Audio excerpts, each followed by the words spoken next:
Sir याद रखिए, बोलो। Bad scene sir, very bad scene. संभालो संभालो संभालो संभालो संभालो अपने आप को। पानी लाओ कोई। क्या हुआ? क्या है? देखो क्या बताया सर, बहुत सारे क्राइम सीन्स देखे सर, ऐसा नहीं देखा। 10 लोगों की हत्या कर दी सर। 70 साल के बूढ़े से लेकर 7 महीने की बच्ची बेरे में से मार डाला सर। यहां से इस खिड़की से एक लड़की को नीचे फेंक दिया सर। चलो देखते हैं। सर ये बड़ी बेटी नीरजा। Real sad.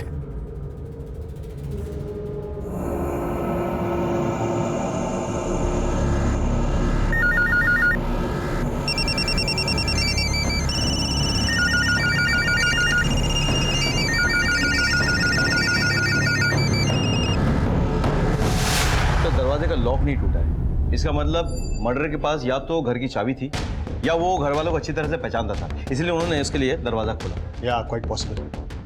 एक काम करो, इन बॉडीज का पंचनामा करवाने के बाद उन्हें पोस्टमार्टम के लिए भेज दो। जी सर। और पूरे घर को सील कर दो। Okay sir.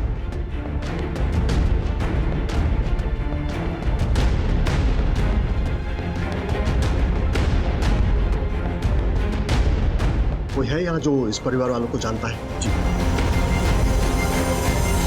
सर, ये कमल जी, इस फैमिली के रिश्तेदार। इससे कोई दुश्मनी थी इनकी? कोई गलत काम तो नहीं कर रहे थे ना ये?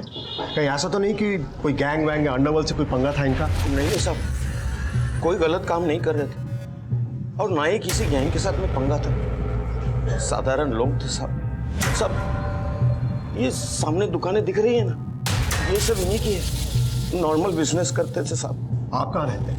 यहाँ आगे कॉलोनी में, पास ही में रहता हूँ साहब। अच्छा, कल रात को यहाँ 10 लोगों की मौत हो गई और आपने और किसी और ने कुछ नहीं सुना? नहीं साहब, किसी ने कुछ नहीं सुना। सुबह जब रूपाली नीचे गिरी तभी ही। जब वो लड़की गिरी तब आपने किसी को अंदर से बाहर जाते हुए देखा था? नहीं साहब, किसी को नहीं देखा।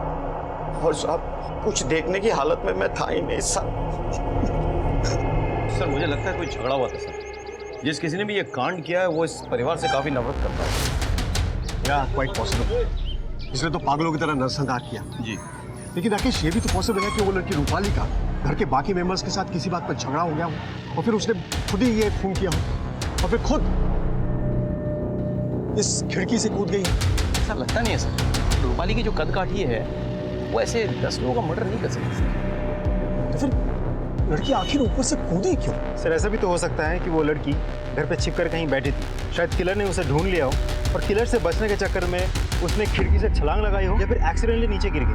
नहीं विनीत, अगर किलर इतनी देर तक ऊपर अंदर बैठा होगा तो किसी ने उसे अंदर जाते हुए देखा होगा। सर कमल सिंह तो कह रहा था कि उसने ध्यान ही नहीं दिया। यहाँ कोई सीसीटीवी है? नहीं सर, हमने आसपास का सारा एरिया चेक कर लिया। यहाँ आसपास कहीं सीसीटीवी नहीं लगे। सर प्लीज, सर मुझे कवर कर दीजिए सर, अंदर sir please, sir please, sir 9 लोगों मीडिया को अंदर आने से नहीं रोक सकते सर प्लीज, सर एक बार सर हमें अपना काम करने दीजिए। अभी नहीं, आप लोग प्लीज कोऑपरेट कीजिए। सर प्लीज, हमारे पीछे जो आप घर देख रहे हो इसमें 10 लोगों की लाश मिली है। गला रेत कर निर्मम तरीके से सबका मर्डर कर दिया गया है और एक जवान लड़की को खिड़की से नीचे फेंक दिया गया है। जैसा आप देख सकते हो पूरे इलाके को सील कर दिया गया है। पुलिस अभी तक मीडिया से बात करने को तैयार नहीं है। शायद इस हत्याकांड को वो अपनी नाकामियां भी समझ रही है। हत्या की वजह या हथियार अभी तक पुलिस के सामने नहीं आया है। कमल जी, इन दुकानों में से कौन सी दुकान धर्म जी की दुकान है? वो जनरल स्टोर है, वो धर्म जी का दुकान है। हालांकि चलाता उसका छोटा बेटा मोहन है। उसका बड़ा बेटा जगन प्रॉपर्टी का काम करता है। वो पास वाली दुकान भी उसी की है, मगर वो हमेशा बंद रहती है।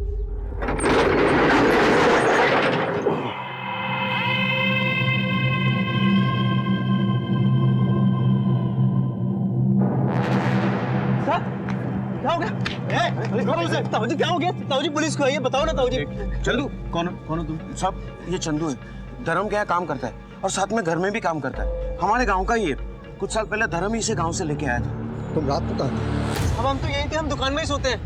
ताऊजी हुआ क्या है बताओ ना। बताएंगे पुलिस स्टेशन में बताएंगे। Rakesh, this case is very sensitive. मुझे पल पल की खबर चाहिए। Okay, keep updating me please. सबको मार दिया, लेकिन हम लोगों ने क्या बिगाड़ा था किसी का? चंदू, पानी पी।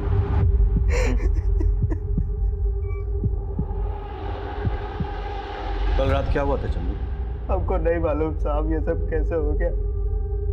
हम तो जब वहां से निकले थे सब ठीक था। देखो चंदू, ठीक से बताओ, तुम आखिरी आदमी थे जिन्होंने सबको जिंदा देखा था। बताओ क्या हुआ था? धनतेरस की पूजा थी घर में, सब लोग बहुत खुश थे। हम भी जल्दी दुकान बंद करके घर चले गए थे साहब। आगे चंदू, महिपाल ने सही रेट लगाया ना पटाखों का? हाँ भैया। मम्मी ये पूजा का सारा सामान। नीरजा, जरा देखो बेटा, चंदू सारा सामान सही लाया है कि नहीं। क्या माँ, सब काम अपनी बेटी से ही करवाओगी? अपनी बहू से भी कुछ करवा लिया करो। अच्छा मम्मी जी, हम तो रोज ही काम करते हैं, दीदी तो कभी कभी आती है, आज जरा इनसे भी काम करवा लीजिए। अच्छा और नंदिनी के लिए खूब सारे पटाखे। रूपाली दीदी, आपकी गुंजिया के लिए बचा हुआ सामान। Thank you Chandu. अरे वाह, बहुत अच्छी खुशबू आ रही है। खा लेना फटाफट आके। हाँ मम्मी जी, और कुछ सामान? अरे चंदू सुन, ये ले, ये क्या है? तेरे लिए नए कपड़े। मेरे लिए? और नहीं तो, तू भी तो हमारा बेटा है ना। खुश रह, चल जल्दी जा और जल्दी वापस आ, पूजा शुरू करनी है। मैं बस यूं गया और यूं आया। भाग के जा। तुमने वहां कुछ भी अजीब देखा, कुछ अलग? ऐसा पूजा थी घर पे, हंसी खुशी का माहौल था। फिर क्या हुआ? उसके बाद हम कपड़े बदलकर दुकान से वापस घर चले गए थे साहब। जबान संभाल के बात कर। हाँ तो तेरा पैसा उधार लिया तूने, एहसान नहीं किया कोई मुझ पर, पूरा ब्याज ले रहा है मुझसे। देख तेरा पैसा लेके परिवार के साथ भाग नहीं जाऊंगा मैं। क्या भैया, आप किससे उधार लिया आपने? कुछ नहीं, ऐसे धंधे के लिए बस। क्या आप अपना धंधा बढ़ाने के चक्कर में हम सबको मुसीबत में डाल देते हैं? नेता बेटा है तू, टीचर है जो हर वक्त ज्ञान देता रहता है मुझे। अगर किसी से पैसा उधार लेता हूं ना तो ब्याज सहित लौटाता हूं उसे, तेरे आगे हाथ नहीं फैलाता मैं। हाँ, लेकिन किसी और के आगे भी हाथ फैलाने की क्या जरूरत है भैया? बस बहुत हो गया, छोटा है छोटे की तरह रह। जा अपना काम कर, बड़ा ज्ञान देना है। क्या कर रहे हैं आप लोग? अब तुम शुरू मत हो जाना। कम से कम त्योहार के दिन तो मत लड़िए। आइए चलिए पूजा करते हैं। ए चंदू, इधर इधर इधर। वाह, बड़ा सुंदर लग रहा है तू। क्या भैया, आप भी ना। तो लक्ष्मी नारायण भगवान की जय।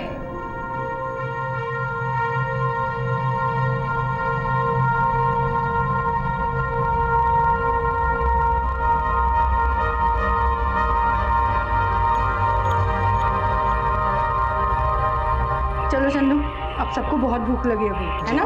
मैं जल्दी से कपड़े बदल कर आता हूँ। जा जल्दी से जाके फिर भाभी की मदद कर। जब कपड़े बदल के तुम घर पहुंचे तो क्या देखा वहां पे तुमने? साहब हम वापस गए नहीं थे, कपड़े बदलने के लिए हम दुकान गए थे, सब वही हमारी आंख लग गई। सब हम जब सुबह उठे तो आप हमारे सामने थे। ऐसे भी कौन सी कुंभकर्ण के नींद सो रहे थे तुम चंदू, कि तुम्हें कुछ होश ही नहीं था? को नहीं पता साहब। विनीत, एक बात तो स्ट्रेंज है, जब हमने घर का मुआयने किया था तब खाना वैसा का वैसा पड़ा हुआ था, यानी कि पूजा के बाद किसी ने खाना टच भी नहीं किया था। ऐसा क्यों है चंदू? हमको नहीं पता साहब। ये जगन फोन पे किससे बात कर रहा था चंदू? देख तेरा पैसा लेके परिवार के साथ भाग नहीं जाऊंगा मैं। मालूम नहीं साहब, वैसे भी जगन भैया ने जब से नया प्रॉपर्टी का काम शुरू किया था, उन्होंने बहुत लोगों से उधार ले रखा था और उनको आए दिन कोई ना कोई धमकाता रहता था। कितनों के पैसे तो मोहन भैया ने चुकता किए थे। कर्जा देने वालों में से किसी ने कांड किया होगा, और कोई है जो खून कर सकता है? हमको पक्का तो नहीं पता साहब, लेकिन साहब कुछ दिन पहले की बात है।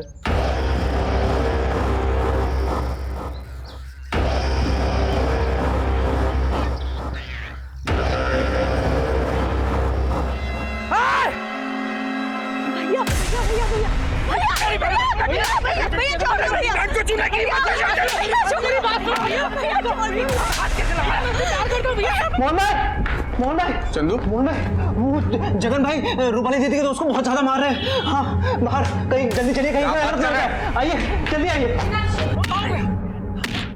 जगन भाई तुम रुकिए। जगन में क्या कर रहे हो आप? इसने बीच सड़क पे मेरी बहन को छुआ है। जाइए, रुक जाइए। भैया ऐसा कुछ भी नहीं है, मयूर मुझे सिर्फ छोड़ने आया था।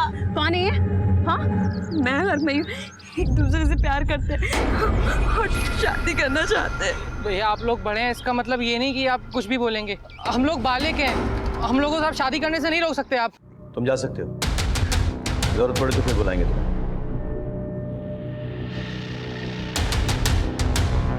मैं कम इन सर। कम इन। सर ये स्वराज एक्सप्रेस के ट्रेन की टिकट है जो हमें रूपाली के हैंडबैग से मिला था। इसको देखने से तो ऐसा लग रहा है कि रूपाली और मयूर दोनों इसी ट्रेन से सुबह 4:30 बजे जम्मू जाने वाले थे। सर हमें घर में एक लगेज बैग भी तो मिला था जिसमें लड़की के कपड़े, ज्वेलरी और कैश थे। यानी कि रूपाली और मयूर भागने की ताक में थे। हो सकता है कि रूपाली के घर वालों को इस बात का पता चल गया हो, उन्होंने रूपाली को रोकने की कोशिश की हो, फिर मयूर और रूपाली ने मिलकर सबको मार डाला।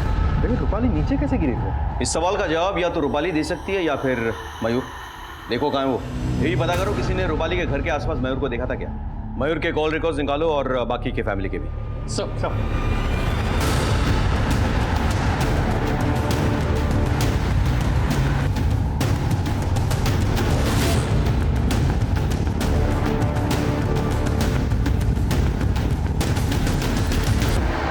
अरे भाई साहब सुनिए सर,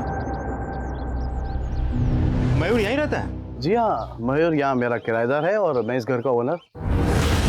यहाँ तो ताला लगा हुआ है, मयूर है कहाँ? कल रात से अपने दोस्तों के साथ शिमला गया हुआ है और कहा कुछ 2-4 दिन बाद ही लौटेगा। मयूर के दोस्तों के फ़ोन नंबर्स होंगे आपके पास? एक शायद देखता हूँ मैं। देखिए ज़रा। हेलो डॉक्टर, अच्छा रूपाली को कब तक होश आएगा? कुछ कह नहीं सकते इंस्पेक्टर। ऊपर से गिरने की वजह से मल्टीपल फ्रैक्चर्स हुए हैं और सर पर भी बहुत गहरी चोट आई है और हम किसी तरह ब्लीडिंग कंट्रोल करने की कोशिश कर रहे हैं। अच्छा, अगर उसे होश आए तो प्लीज मुझे इन्फॉर्म कर दीजिएगा। Okay inspector, sure. Thank you. Sir उस रात कोई भी ऐसा इंसान नहीं मिला जिसने उस एरिया में किसी संदिग्ध इंसान को देखा हो। अच्छा, दिवाली का टाइम होने की वजह से बच्चे पटाखे फोड़ रहे थे और लोग अपने अपने घरों में धनतेरस की पूजा में बिजी थे। सर मयूर के लैंडलॉर्ड से बात हुई, उन्होंने बताया कि मयूर शिमला गया था अपने दोस्तों के साथ। लेकिन जब हमने मयूर के दोस्तों से पूछताछ की तो उन्होंने कहा कि मयूर कहाँ जाता है उनको कोई आइडिया नहीं। इसका मतलब मयूर झूठ बोल के गया। फिलहाल मयूर का फ़ोन स्विच ऑफ आ रहा है, हमने ट्रैकिंग पे डाल दिया। सर ये चंदू भी तो ये कांड कर सकता है? हाँ, हमारे शक के घेरे में वो भी है, लेकिन सर्कमस्टेंशियल एविडेंस की कोई भी लीड चंदू की तरफ इशारा नहीं कर रही। मीडिया में बहुत गहमा गहमी है, ऊपर से भी बहुत प्रेशर है। आफ्टर ऑल दिल्ली देश की राजधानी है, मयूर को तो किसी भी हालत में पकड़ना होगा। एक काम करो, उसके फोटोग्राफ्स बाकी के पुलिस स्टेशन और अखबारों में सर्कुलेट कर दो। देखो किस बिल में छुप के बैठा है चूहा, वो निकालो सर मैसेज आया, प्राइमरी पोस्टमार्टम रिपोर्ट और फॉरेंसिक रिपोर्ट आ गई। अपने को कवर करना। Vivek, be alert, be ready. Sir sir sir sir Raju ji, sir 11 लोगों की इस हत्याकांड के बाद दिल्ली पुलिस की तरफ से कोई अपडेट नहीं मिला है। क्या कर रही है पुलिस? देखिए, हमारे सीनियर इंस्पेक्टर राकेश शर्मा खुद इस केस पर काम कर रहे हैं और बहुत जल्द हमारे हाथ में सबूत लग जाएगा। फिर मैं खुद मीडिया को बुला के सब कुछ अपडेट करूंगा। Till then excuse me please. लेकिन अब तक क्या हो रहा है सर? कोई तो आपको सबूत हाथ लगा होगा। सर कोई तो रिपोर्ट के मुताबिक घर वालों की हत्या चाकू से पतली किसी तेज धार वाली हथियार से हुई है। सर एक और बात सर, घर के 9 लोगों की मौत रात के 12 से 1 बजे के बीच हुई है, जबकि मोहन की मौत सवेरे 5 से 6 के बीच हुई है। इसका मतलब है कातिल ने पहले घर के 9 लोगों को मारा, फिर कुछ घंटे इंतजार के बाद उसने मोहन को मारा। सर एक और बात, घर के लोगों के पेट में नींद की दवा की ट्रेसेस मिली है, सिवाय रूपाली और मोहन के। सर वहाँ खाना किसी ने भी नहीं खाया, इसीलिए हमने मिठाई के बचे हुए टुकड़ों की जांच की। सर नींद की दवाई उसी में मिलाई गई। मोहन के पोस्टमार्टम रिपोर्ट के मुताबिक वो डायबिटिक था, तो समझ में आता है कि उसने मिठाई क्यों नहीं खाई। उसके पेट में नींद की दवाई तो नहीं मिली, लेकिन वो नशे में था सर। हम ये पता करने की कोशिश कर रहे हैं कि उसने एग्जैक्टली क्या नशा किया था। चंदू के मुताबिक उस दिन मिठाई रूपाली ने बनाई थी, तो ये तो साफ जाहिर है कि रूपाली ने नींद की दवाई डाली मिठाई में और खुद नहीं खाई। वो भागने के ताक में थी, इसीलिए शायद उसने घर वालों को बेहोश किया। घर में किसी बाहरी आदमी के फिंगरप्रिंट्स मिले हैं? नहीं सर, फॉरेंसिक के मुताबिक सिर्फ घर वाले और नौकर के फिंगरप्रिंट्स थे। दरवाजा अंदर से बंद था और मर्डर वेपन अभी तक नहीं मिला सर। व्हाट स्ट्रेंज कि मोहन को आखिरकार इतने देर बाद क्यों मारा गया? पता नहीं सर, लेकिन ऐसा लग रहा था कि कातिल किसी बात के लिए मोहन को पनिश कर, मतलब उसे सजा दे, इसीलिए उसकी आंखों के सामने घर वालों को मार दिया गया और उसके बाद रूपाली को खिड़की से फेंक दिया गया और फिर मोहन को मारा। हो ना हो सर, ये काम किसी पहचान वाले का है जिसके लिए दरवाजा खोला गया। हाँ हाँ, लेकिन कौन? सर हमारा पूरा शक रूपाली के बॉयफ्रेंड मयूर पे है। हम उसे ढूंढने की पूरी कोशिश कर रहे हैं। राकेश, तुम्हें पता है ना इस केस के लिए हमारे ऊपर कितना प्रेशर है? जी sir. I want results as early as possible, right? Absolutely sir. Rupali को मिठाई बनाने का सामान तुमने ला के दिया था ना, और साथ में नींद की दवा भी। मतलब साहब? मतलब मिठाई में नींद की दवा मिली हुई थी। वो मिठाई तो हमने भी खाई थी और हमने एक की बजाय 2 खाई थी। तभी जब हम दुकान में कपड़ा बदलने के लिए गए थे तो हम वहीं लुढ़क गए साहब। अभी हम सोचे कि हमें कोई सुध का ही नहीं रही। मैं कमी सर कम इन। सर उस रात जगन को जो आदमी फोन करके धमका रहा था उसका पता चल गया। कौन है वो? बंटी श्रीवास्तव।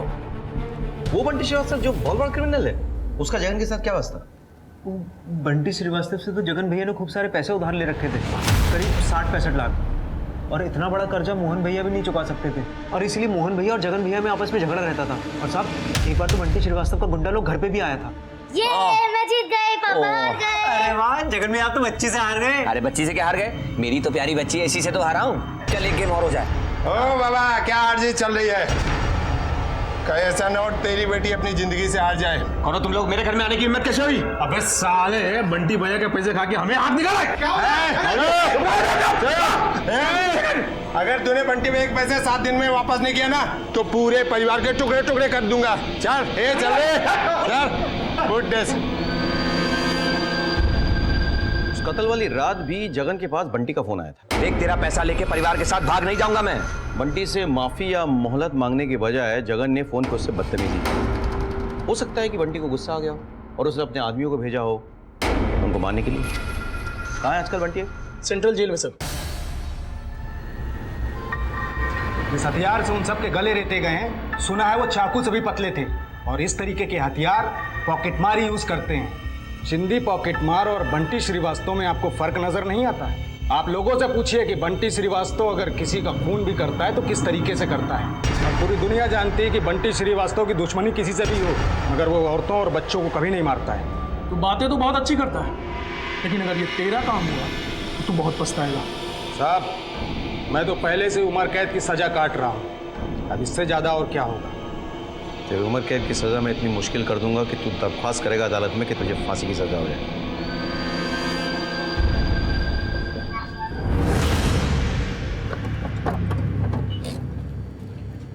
मुझे पता था बंटी श्रीवास्तव से ऐसी जवाब मिलेगा। सर बोलिए। मेरा नाम प्रेम है, मैं निर्जा का पति हूँ। मेरे कपड़े का बिजनेस है, उसी सिलसिले में मैं नेपाल गया था सर। अभी अभी लौटा तो मुझे ये पता चला। जिसने भी ये किया वो हमारे हाथों बच नहीं पाएगा। तो मैं आपसे कुछ सवाल कर सकता हूँ? जी सर।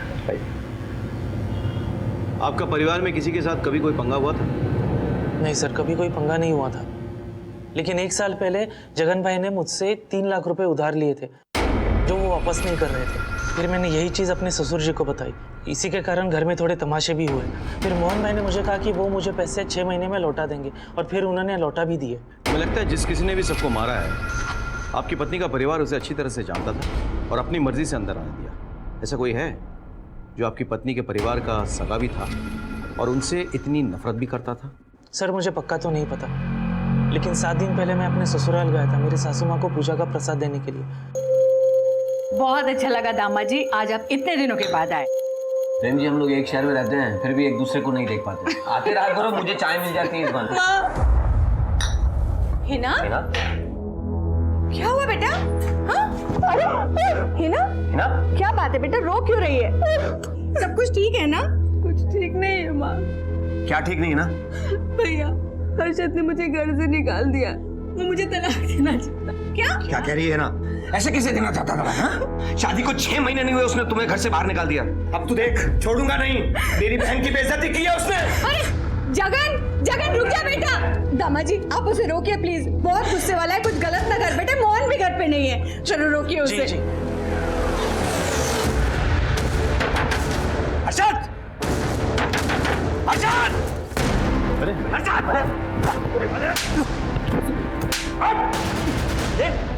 मेरी बहन को घर से बाहर निकालने की तेरी हिम्मत कैसे हो गई? मेरी बात सुनिए, इसमें मेरी कोई गलती नहीं है, इसमें सब हिना की गलती है। एक तो मेरी बहन को तुमने घर से बाहर निकाल दिया, उसके बाद तू गलती उसी की बता रहा है। क्या करता मैं? आपकी बहन को पति पत्नी का रिश्ता निभाना ही नहीं आता है। सुन, सम्मान प्यार इज्जत और मोहब्बत से बना जाते हैं। अगर तूने सम्मान के साथ मेरी बहन को घर में वापस नहीं किया ना तो मैं मंदिर के घंटे की तरह इतना बजाऊंगा कि साले ना तू रात में सो पाएगा ना दिन में। समझा? ये बजा के अपनी बहन को सिखाइए पहले। तुझे सिखाता हूँ हरामखोर। तो आपको लगता है हर्षद ने सबको मारा? सर ये तो मैं कह नहीं सकता, लेकिन जिस तरह का बर्ताव जगन भाई ने हर्षद और उनके पिताजी के साथ किया, अगर ऐसा कोई मेरे परिवार के साथ करता तो मैं तो उसे जिंदा नहीं छोड़ता। आपने मेरे सवाल का जवाब खुद ही दे दिया।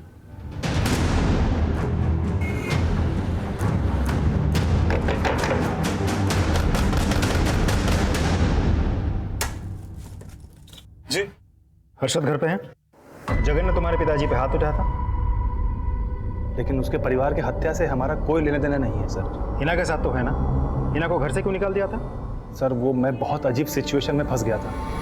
पता नहीं कौन से ट्रॉमा में थी। जब मैं जाता उसके पास तो वो डरकर भाग जाया करती थी। सर हमारे बीच में कभी भी पति पत्नी का संबंध रहा ही नहीं। सर मैंने उसे कितनी बार कहा कि किसी साइकेट्रिस्ट के पास चलते हैं, लेकिन नहीं। एक बात बताओ, कत्ल की रात तुम कहाँ थे? मैं अपने घर पे ही था सर। ठीक है, फिलहाल के लिए तो हम जा रहे हैं, लेकिन शहर छोड़ के नहीं जा सकते तुम। कभी भी हमें याद करे तो चुपचाप अटेंडेंस लगाने पुलिस स्टेशन आ जाना। ठीक है सर। सभी विक्टिम्स के फ़ोन कॉल रिकॉर्ड्स आ गए हैं, मयूर के भी। एक इंटरेस्टिंग बात है सर, मयूर रात को करीब 12:30 बजे और फिर सुबह करीब 6 बजे रूपाली के घर के आसपास ही था। एक और बात सर, उस रात 1 बजे से लेकर 5:30 बजे तक ये रूपाली और मयूर दोनों के मोबाइल की लोकेशन एक ही थी, मयूर के घर वाले एरिया में। Thank you. मतलब रूपाली ने मिठाई में नींद की गोली मिलाकर सबको बेहोश कर दिया होगा, लेकिन मोहन ने वो मिठाई नहीं खाई होगी। फिर रूपाली ने मयूर को बुलाकर सबकी हत्या कर दी। उसके बाद दोनों बाहर चले गए और फिर वापस आए मोहन को मारने। तब तो सवाल ये उठता है कि उसी वक्त मोहन को क्यों नहीं मार दिया? और सर फिर रूपाली खिड़की से कैसे गिरी? हो सकता है कि मोहन के साथ उसकी हाथापाई हुई हो और बैलेंस बिगड़ने से रूपाली खिड़की के बाहर गिर गई। या फिर ऐसा हो सकता है कि मयूर को ऐसा लगा कि आगे चलकर अगर रूपाली के दिल में कहीं गिल्ट आ जाए और वो पुलिस को कुछ बता दे तो मयूर फंस जाएगा, इसलिए उसने रूपाली को खिड़की से फेंक दिया। लेकिन सर फिर भी सवाल तो ज्यों का त्यों है, मोहन वो कैसे बच गया? विनीत, इस केस में इतनी धुंध छा गई है कि वो धुंध छटेगी तभी पता चलेगा। वैसे मुझे लगता है कि इन सवालों के जवाब मयूर ही दे सकता है। Yes sir. Hello Rakesh, I have a lead and I am sure it's going to help in your case. मेरे सोर्सेज ने इंफॉर्मेशन भेजी है कि कुछ महीने पहले कमल और जगन के बीच में मारपीट हुई थी। हम पता करते सर।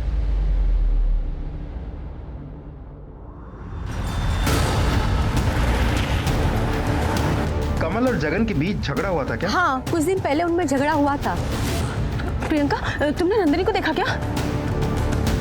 सुमन, तुमने नंदिनी को देखा क्या? कमल जी के हैं। कमल जी के हैं? हाँ। नंदिनी, हद होती है बेशर्मी की। छोटी बच्ची है ये, तुम्हें शर्म नहीं आई? तुम्हें और कोई नहीं मिला? मेरी मासूम बच्ची मिली तुम्हें ऐसी हरकत करने के लिए? नहीं, तुम्हें कोई गलतफहमी हो रही है। फिर क्या हुआ? फिर भाभी ने जगन जी को बुलाया और दोनों में हाथापाई हुई। ये मेरी भी बच्ची है। बच्ची? जगन, ये आवाज साले! आज के बाद मेरी बेटी तो क्या मेरे घर के आसपास भी दिखाई दिया तो जिंदा काट दूंगा बुड्ढे। मैंने ऐसा कुछ नहीं किया जगन।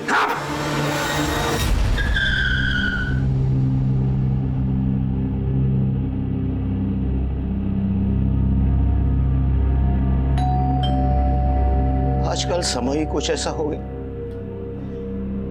कि लोगों को सच्चे रिश्ते पर भी भरोसा नहीं रहा। उस दिन नेहा ने मुझे नंदिनी को अपने गोद में बिठाकर प्यार करते देख लिया तो उसने गलत समझ लिया साहब।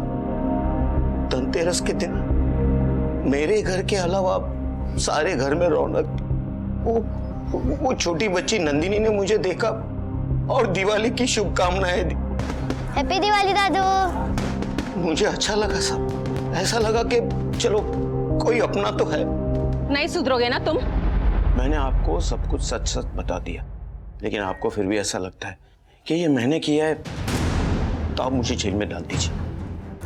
लेकिन साहब, आपसे हाथ जोड़कर विनती है, उनके कातिल को ढूंढकर सजा जरूर दीजिएगा। कभी कभी मैं सोचता हूं कि हम किस दुनिया में जी रहे हैं जहां हम अपनों पर यकीन नहीं कर सकते। अब कमल ने नंदिनी के साथ कुछ किया था या नहीं, ये अलग बात, लेकिन सच्चाई तो यह है कि आजकल बच्चे अपने घरों में अपने परिवारों के साथ, अपने अपनों के साथ सुरक्षित नहीं है। कमल लाख सफाई दे दे, रिश्तेदार होने का रोना रो ले, लेकिन हमें उस पर पूरा शक था। तभी कुछ ऐसा घटा जिसने इस केस की दिशा बदल दी।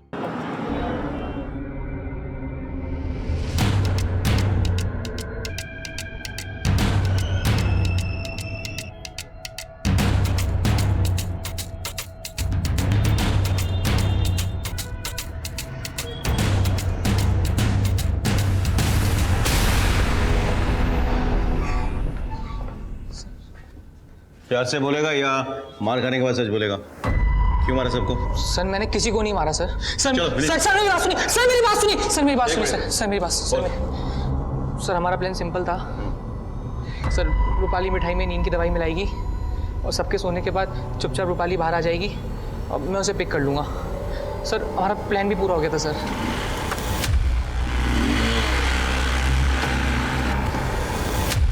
रूपाली आई एम सॉरी, हम आज नहीं भाग सकते। लेकिन क्यों? मेरे दोस्त ने आज वादा किया था कि वो हमें पैसे देगा, लेकिन अब एंड मोमेंट पे उसने मना कर दिया है। मयूर तुम समझ क्यों नहीं रहे हो? मैं कितनी मुश्किल से आई हूँ। मैं जानता हूँ, लेकिन बिना पैसे भागने का कोई फायदा नहीं है। ठीक है, तो ऐसे हालात में जाती हूँ वापस घर। जा रही हूँ। सुनो मेरी बात सुनो, मेरी बात सुनो, मेरी बात सुनो। इस वक्त घर पे जाने से क्या होगा? घर वाले तो नींद की दवा खा के सब सो रहे हैं ना। सो हम यहाँ है ना, बैठे हैं ना, सब ठीक हो जाएगा। Don't worry. उसके बाद सर 4-5 घंटे हम साथ में ही थे, फिर मैंने उसको उसके घर के बाहर छोड़ दिया था सर। बहुत लेट हो गया है, घर में से अगर कोई उठ गया होगा तो? कुछ भी नहीं होगा, तुम घबराओ मत, मैं यही हूँ। तो बंदे जाके मुझे फ़ोन कर देना जैसा भी, ठीक है? मत कर।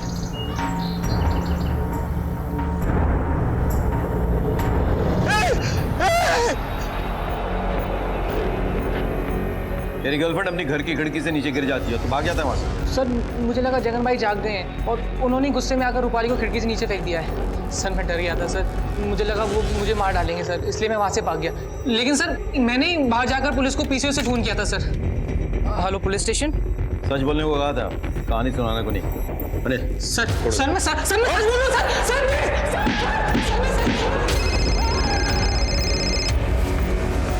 हेलो सर, अभी अभी हॉस्पिटल से कॉल आया था, रूपाली की डेथ हो गई। सर हमारे पास एक ही रास्ता बचा था। अब रूपाली के डेथ के साथ साथ तो वो रास्ता भी बंद हो गया। विनीत, पुलिस वालों के लिए रास्ते कभी बंद नहीं होते। कातिल को तो हम ढूंढ निकालेंगे, तो जो कोई भी है हमारी आंखों के सामने है, बस पर्दे के पीछे छिपा हुआ है। एक काम करते हैं, फिर से सारी पर्दे हटाते हैं, कुछ ना कुछ जरूर हाथ लगेगा। तुम एक काम करो, इस केस से जुड़े हुए तमाम एविडेंसेस और स्टेटमेंट्स लेके आओ। सर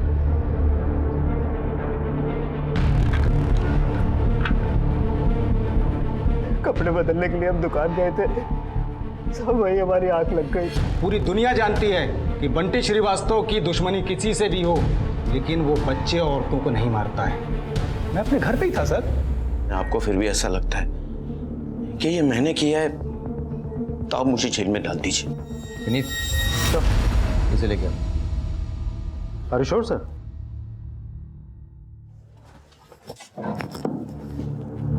हाँ भाई, उस दिन रात को तूने 2 मिठाइयाँ खाए थे ना, इसमें नींद की गोली मिली हुई थी? हाँ साहब, मैं तो जाते ही लुढ़क गया था। और नए कपड़े बदलने का टाइम नहीं मिला था तुझे? हाँ साहब। तो फिर जब सुबह शटर खुला तो तू अपने पुराने कपड़ों में कैसे आ गया?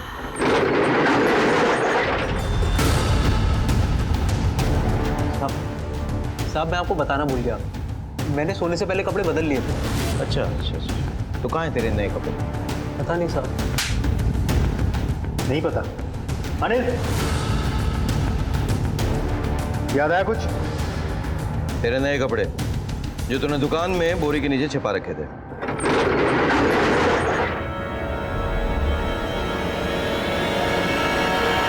चल शुरू हो जा, शुरू से शुरू हो जा, चल। बोले गए साहब मैं दुकान में कपड़े बदलने के लिए जा रहा था, तब माँ तुमसे तो गले नहीं लग पाए माँ। माँ खबरदार, जो मुझे अपनी गंदी जबान से माँ कहा है तो तेरे जैसे घटिया इंसान को रिश्तों का मान रखना आता भी है। माँ ऐसा क्यों बोल रही है? क्या हुआ है? शर्म नहीं आई तुझे अपनी ही बहन की इज्जत पर हाथ डालते हुए? क्या बकवास कर रही हैं आप? अच्छा बकवास कर रही हूँ मैं? हाँ, हिना ने हमें सब कुछ बता दिया है। बचपन से ही तू इसकी इज्जत पर हाथ डालते आया है, अपनी ही बहन की इज्जत लूटता रहा तू। तेरी वजह से आज इसकी गृहस्थी बर्बाद हो रही है। अरे ये तो अपने पति के पास भी जाने से डरती है। राक्षस है तू, बिल्कुल राक्षस। हिना, हिना, माँ जो कह रही है क्या वो सही है? मोहन, तुझे नहीं छोड़ूंगा साले। आज इनके साथ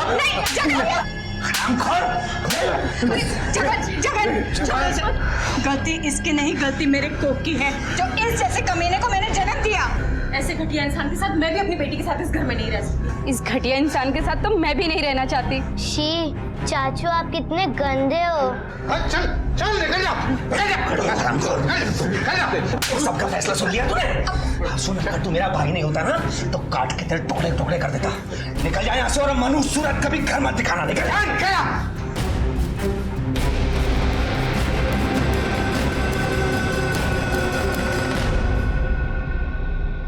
लो, पी लो, दर्द कम हो जाएगा।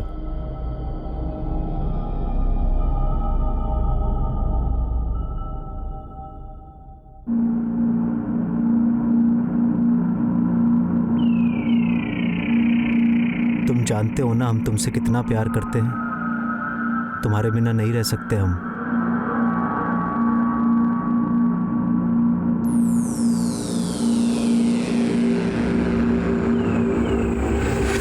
मैं घर छोड़ के चला जाऊंगा, नहीं रहूंगा यहाँ पर मैं। तुम काहे जाओगे घर छोड़ के? हाँ, ये घर तुम्हारी खून पसीने की कमाई से बना है। क्या किया है जगन ने आज तक इस घर के लिए, सिवाय कर्जा लेने के। और नीरजा चली गई ना अपने ससुराल, इतना सारा दहेज लेकर। और वो हिना, अरे जो औरत अपने पति को नहीं संभाल सकती वो औरत कहलाने के लायक नहीं होती। क्या क्या बोल कह रहा है तू? उन्हें बहाना चाहिए था तुम्हें घर से निकालने का। चलते हैं वो सब लोग तुमसे, और तुम भी मार खाकर बैठ गए। सिर्फ मर्द की तरह प्यार ही कर सकते हो या फिर मर्द की तरह गुस्सा भी आता है? बकवास मत कर तू, बकवास मत कर।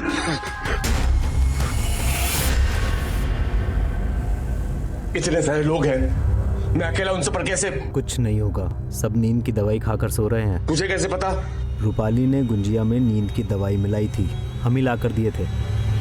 बताया था उसने कि वो अपने आशिक के साथ भागने वाली है। रूपाली भागने वाली है और तूने मुझे बताया नहीं? ओफो, इस वक्त ये सब मत सोचो, ये सोचो कि यही अच्छा मौका है। अब मारोगे तुम और इल्जाम जाएगा रूपाली के माथे। मेरी बात मानो मोहन, यही मौका है। बदला ले लो अपनी बेइज्जती का, खत्म कर दो सबको, और फिर सब तुम्हारा, मैं भी तुम्हारा।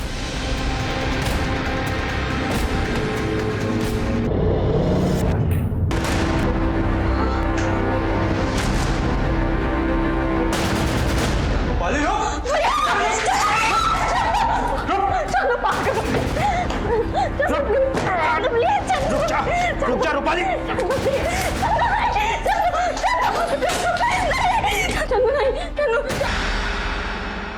उसके बाद मैं वापस दुकान में गया और मैंने खून वाले कपड़े और कटर वहीं दुकान में छुपा दिया साहब, और आपको झूठी कहानी सुना दी। तेरी इसी झूठी कहानी ने हमें तुझ तक पहुंचा दिया। मैंने तेरे जैसा कमीना इंसान नहीं देखा। बचपन से तू जिस परिवार का हिस्सा था उस पूरे परिवार को काट डाला तूने। तुझे जितनी सजा मिले वो कम है। मैं कोशिश करूंगा कि तुझे कम से कम फांसी की सजा मिले। बुरे काम का नतीजा हमेशा बुरा ही होता है। फिर मोहन ने जो हिना के साथ किया था वो सिर्फ बुरा नहीं बल्कि एक पाप था। किसी भी लड़की के साथ जबरदस्ती करना अपराध है। फिर हिना तो मोहन की सगी बहन थी। हिना के साथ इतना कुछ होता रहा लेकिन वो चुप रही। लेकिन क्या घर वालों को इस बात की कोई दस्तक नहीं मिली? किसी को कुछ भी एहसास नहीं हुआ? और क्या हिना परिवार में किसी पर कोई विश्वास नहीं रखती थी कि वो अपनी सच्चाई किसी को बयान कर सके? हर रिश्ते की एक मर्यादा होती है, और जब कभी इंसान उस रिश्ते को तोड़ता है तो वो किसी ना किसी अपराध को निमंत्रण देता है। सर जी, बसंत कुंज एरिया के पीछे वाले बस्ती में एक रेप हुआ, हमें तुरंत निकलना होगा। चलो सर। मैं सीनियर इंस्पेक्टर राकेश शर्मा आपसे विदा लेता हूं। फिर मिलूंगा किसी नए केस के सिलसिले में। तब तक सतर्क रहिए और देखते रहिए क्राइम पेट्रोल दस्तक। मकसद बताना नहीं, बचाना है। जय हिंद।